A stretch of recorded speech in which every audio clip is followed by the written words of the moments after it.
নদিয়ার ভাতজাংলার বকুলতলা পাড়ায় গেঞ্জির ছাট কাপড়ের গোডাউন বিধ্বংসী আগুনে ভস্মীভূত হয়েছে। গতকাল রাত 2টো নাগাদ আগুন লাগে। পরে পার্শ্ববর্তী বসত বাড়িতে আগুন ছড়িয়ে পড়ে, তবে দমকল কর্মী ও এলাকার মানুষের চেষ্টায় তা প্রতিরোধ হয়।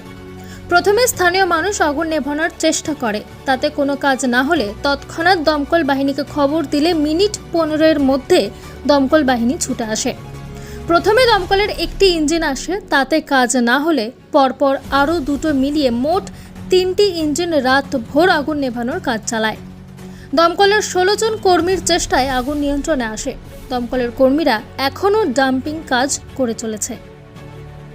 দাদা বল, কালকে এখানে 12টার সময় সবাই যা আশা করছিল তখনও আগুন লাগেনি, কিন্তু ওই 1টা নাগাদ যাই আগুনটা লেগে যায় এবং পাড়ার লোকজন যারা যারা আছে সবাই আগুন লেবানোর চেষ্টা করে, কিন্তু বালতি করে জল দিয়ে আগুন লেবানো সক্ষম হয়নি। ফায়ার ব্রিগেডকে ফোন করা হয়, ফায়ার ব্রিগেড তৎক্ষণাৎ আসে এবং আগুন লেবানো সক্ষম হয়েছে।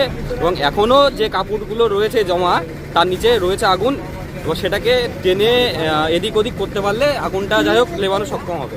আর ক্ষতির পরিমাণ 2.5 লাখ থেকে 3 লাখ মতো হয়েছে, কারণ কতটা মাল ছিল সেটা আমাদের তো আন্দাজ ঘরপর দিয়ে এরকম একটা ক্ষতি হয়েছে। তোমার নাম? আমার নাম অমিত সরকার। তোমার কারখানাটা কি তোমাদের? কারখানাটা আমাদের।